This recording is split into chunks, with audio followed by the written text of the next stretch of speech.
It is going to be very interesting to see what the Eagles do at wide receiver 3. We're going to go over free agents, and if they want to go after and not produce anybody, if you already have an offense that's set on paper as it is right now, with Kellen Moore as your offensive coordinator, we'll go over the free agents. A defensive player that's coming to the Philadelphia Eagles for the first time that I'm very excited about, and I think we've heard about him a million times, was suspended the whole entire year, and it looks like there could be a high possibility that Fletcher Cox and Jason Kelsey are leaning towards retirement upon this new report. Let's get into it.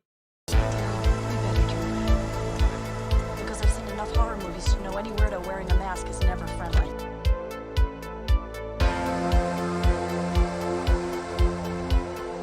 Yeah, what's going on, guys? I hope everyone's having a fantastic day today, or trying to have a fantastic day. I know it's been a crazy, crazy week. Work's been kind of nuts for me lately, but I hope everyone is enjoying themselves and at least trying to take a breath throughout the off season, where we go over different things that is happening with the Philadelphia Eagles. And I think one thing we have to talk about is the wide receiver 3 position, which I think is really important.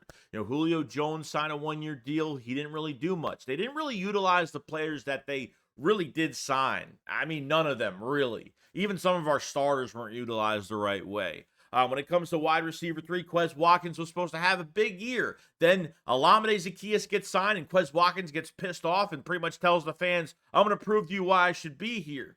And it was just it was just a bad year, man. Quez Watkins it was disappointing because he was hurt most of the time. I think he was hurt like 2 times, and came back and really didn't do much of nothing. The Eagles really didn't do anything with him, and I just can't rely on Quez Watkins. And Olamide Zaccheaus as a blocker, fantastic. When he got his opportunities, I thought he played really well. And for a guy that came here and was with the Falcons, had over 550 yards, something like that, and had a few touchdowns, had his best year with the Falcons a year prior, I thought he would have made a bigger difference at wide receiver 3, and I think he was underutilized. I think he only had like maybe 2 or 3 touchdowns, not even 3 touchdowns for the year. So I blame this on the coaching staff so much. And now the Eagles have a big decision to make regarding this position, okay? Because you either are going to draft a guy in the draft at wide receiver 3, or you're going to go and or you're going to get a guy that,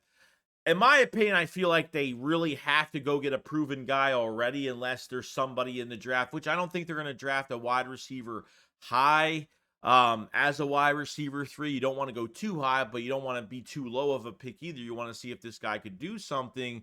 But I think with already a proven roster offensively on paper that's pretty much already set up, what do you need? A running back, and then really depends on if Kelsey's retiring or not, what you do at offensive line at center, or at right guard will be the big spot if Kelsey retires. But it's really not that big of a position that everyone thinks it's going to be. And I feel like to get an already proven guy in the building will help that 100%. A lot of free agents, a few free agents, at least 2 of them that make a lot of sense for the Philadelphia Eagles. And no, it's not Odell Beckham. No, it's not Jarvis Landry that took the year off and wanted like over $20 million. That's not going to happen. But why not get a guy like Hollywood Brown, 574 yards and 4 touchdowns for the Cardinals? I think he would be perfect.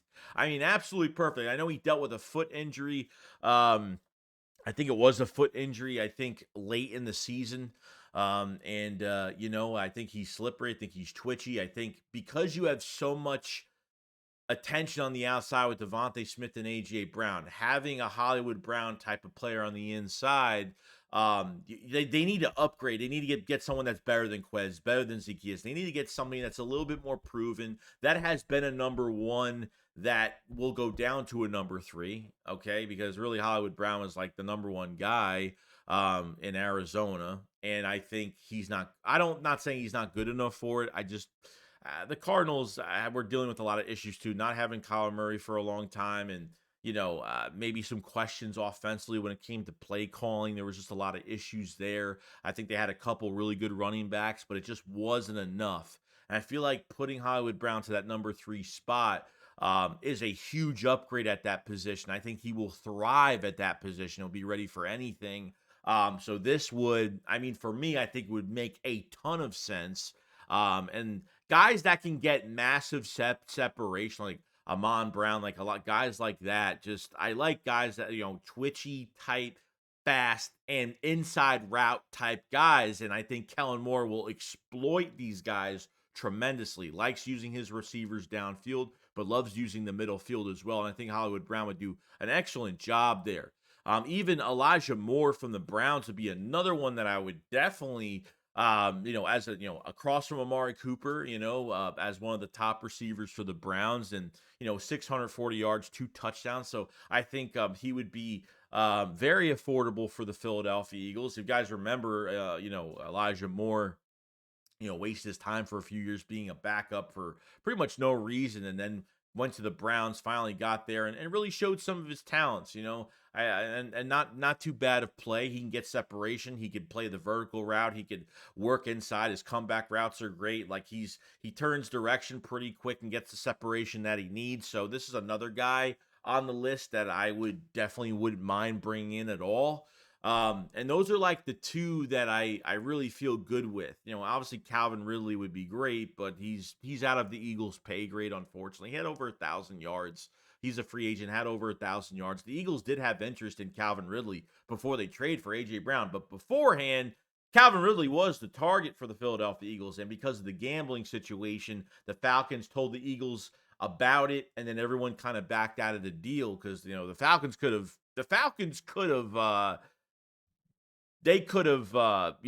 right-handed the Eagles right to the face with this gambling issue that he had and had to take off the whole entire year a couple years ago. But Calvin really had a pretty good year. I'm not a fan of the Jaguars quarterback and Trevor Lawrence, but had a really good year and a lot of missed opportunities. Probably would have had a lot more yards. It wasn't a lot for overthrown balls and just bad quarterback play by Trevor Lawrence. But this is just out of the Eagles' pay grade. I just don't see this happening. This is one that's just, hey, it's there, but I don't think they're going to put that much money into wide receiver 3. So at the end of the day, I feel like with the amount of attention that AJ Brown and Devontae Smith will get, they need to spend a little tiny bit of extra money. I'm not saying a lot, but they have to go a lot more, not $1-2 million for the year. They might have to pull it up to $4 or $5 million for the year, maybe a 2-year deal, something like that, or get a Hollywood Brown. Hollywood Brown is probably the top one that I would get right now into your wide receiver 3 position. And definitely love Elijah Moore and what he brings to the table because he can play outside and inside. Both of these guys can play outside and inside, which is great. In case you have an injury, they can always move to the outside. You always want your wide receiver 3 to know all positions. Okay, this way your matchups are going to be a lot better. And, I know that Nick Sirianni likes to, I know since he's been here, you want to know X, Y, and Z just in case. This way you don't have a weakness where only one receiver can play on one side of the field. You know what I mean? You always want guys to move around. And both of these guys can move around really well. And, hybrid type receivers that can play in multiple spots and, know what to do, which is a great thing. So having both of them would definitely help the Eagles. And, I'm hoping, I feel like the draft could be a possibility, to produce somebody. But if the Eagles are feeling like we have no time, we need to win now, we need to put points on the board, and we really don't have, you're not drafting a wide receiver 3 that high in the draft. You could, if you want, maybe one of your second round picks, if that's what you want to do. But if the Eagles are saying, you know what, let's just bring somebody in that wants to be a part of this thing, and just put a little bit more money towards it. Not saying it's going to be a lot, but the 1 year, $1 million, $2 million deal is got to get off the table now. They have to spend a little bit more money in that position. If they don't draft, this is the route they should probably go. This way, you bring a guy in, he's ready, don't have to produce him, just has to get acclimated to the offense and his position, and I think would be a perfect fit for both of those guys. So should be pretty cool to find out later on what happens there, because it's an empty spot. If they bring Quez Watkins back, I'll be pissed. If they bring Zacchaeus back, I won't be mad, but I think there is better talent out there. And Zacchaeus did as much of a good job that he had to deal with, like all these players had to deal with what the offense was giving them scheme-wise.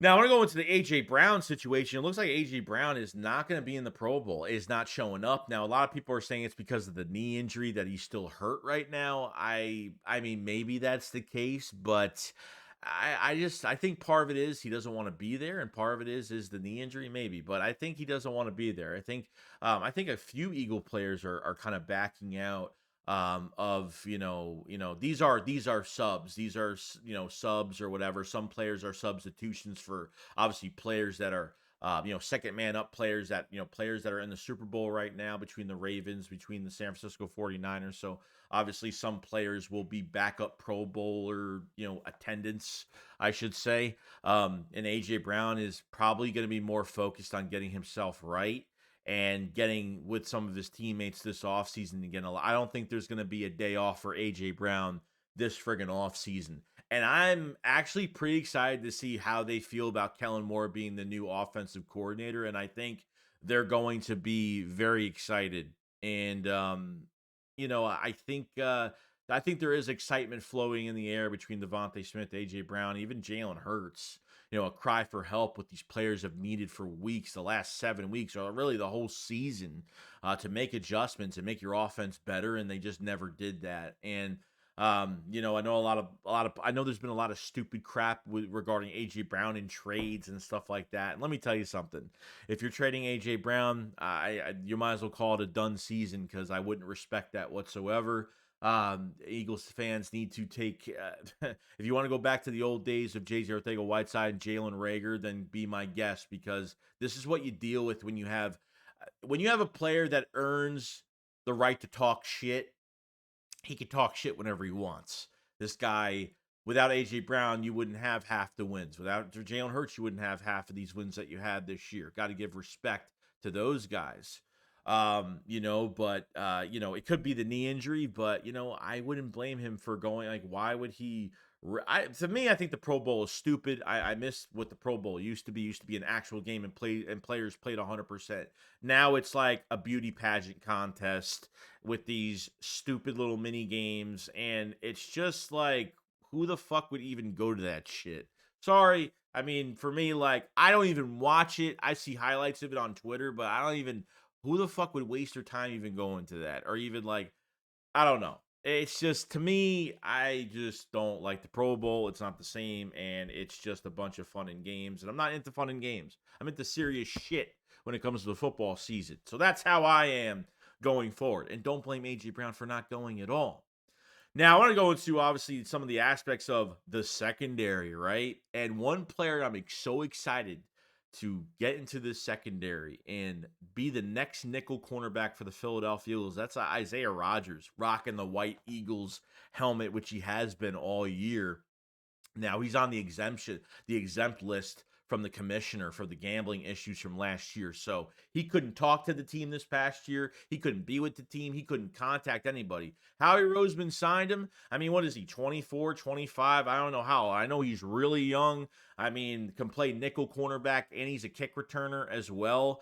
Has that 4.2 speed. I mean, he's twitchy, could change direction easily. This is going to be your answer we're hoping for at nickel corner. Zach McPherson will still be here because he ended up getting hurt in the offseason as well. But Avonte Maddox, with a $10 million cap hit, he is definitely going to get cut. Post-June cut, you save $7.1 million.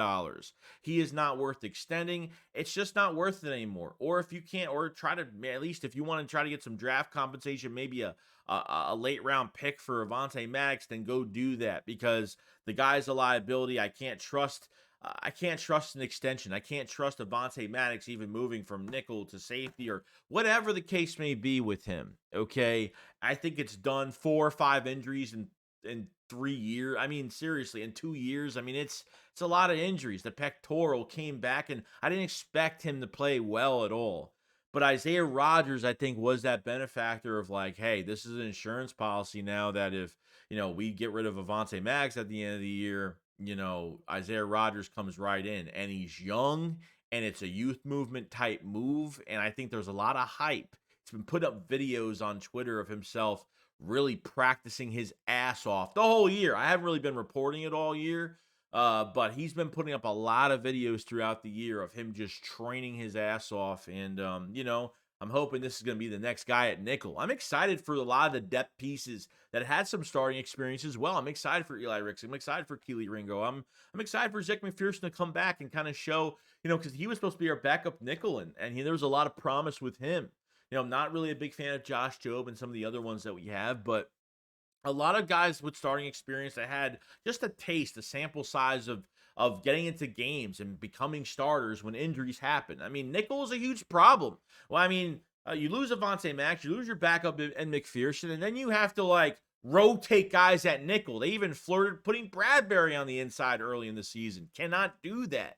So, they you can't rotate secondary guys. How many games did the Eagles have a steady secondary with no injuries? It's been pretty rare that the Eagles really had consistent games with the same secondary every week. They always had to change shit every single week.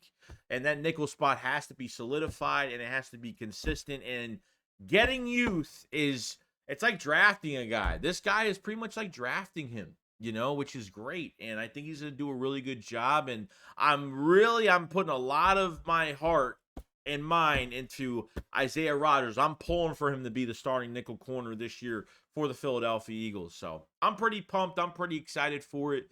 And, I hope you guys are too, because I think he's going to be a really good player for us down the road. Now, lastly, we talk about retirement and stuff like that. Now, Jeff McClain, yes, it's Jeff McClain, so take it with a grain of salt, obviously, because he likes just to say shit just to say it. But it said that Eagles, Fletcher Cox, and Jason Kelce are both leaning towards retirement. Now, we heard nothing on Fletcher Cox, and Fletcher Cox isn't on contract with the Philadelphia Eagles. And, if you lose Fletcher Cox and don't bring him back, you're a little light at the defensive tackle position, okay? Yes, it's a 3-4 scheme. Yes, you're going to play Jordan Davis is going to go back to his normal position at nose tackle, which might actually benefit him even more with Vic Fangio. But coming to, some of the backup guys, even Milton Williams, even Moro Jomo has played pretty damn good at the end of the season, giving him more of an opportunity. But now Fletcher Cox actually, thinking about retirement, I don't know. I think Fletch could play for another couple years. This is just rumor. This is Jeff McClain, obviously, but we'll see what happens. Jason Kelce, I think, is coming back. As much as they are leaning towards it, I don't think it's 100% true.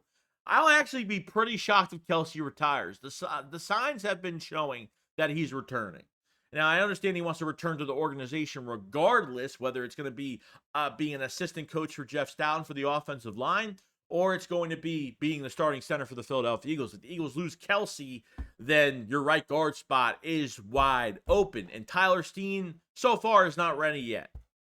And, they'll have to just figure it out. And, I don't have any. Jeff Stoughton's one of our best coaches. He's been our best. He's one of the only coaches left over from the Chip Kelly era, which is kind of nuts. But I'm excited to see, what happens between these two. And I figured that we would bring Fletcher Cox back. I don't think he's going to get that big of a payday like he did. I mean, for a 1 year, $13 million for the year is a lot of money for one guy, but as for a rotational guy, I thought he played pretty damn good. But we'll see what happens. If Fletcher retires, I won't make a big deal out of it. I'm worried about the offense more than the defense when it comes down to guys retiring, especially Jason Kelce, because that's a big hole you're going to be missing at center. And, yes, Cam Jurgens going to roll right into there. And I think he's going to be fine. I'm not really worried about it as much. But, Cam Jurgens has had an issue staying healthy as well. And that's a whole nother problem, a whole nother issue. So, we'll see what happens. But other than that, guys, that's pretty much it. We talked about free agent wide receiver threes. That would make a lot of sense. Hollywood Brown, Elijah Moore make a lot of sense for the Philadelphia Eagles. We talked about A.J. Brown not showing up to the Pro Bowl and why. Isiah Rodgers and, the retirements that could happen. We're going to lose these guys. Brandon Graham, I think, is coming back. But, we'll see what happens with Kelce and Fletcher Cox. I think Kelce is staying. Fletcher might retire. Who knows? I think he can still play for another couple years.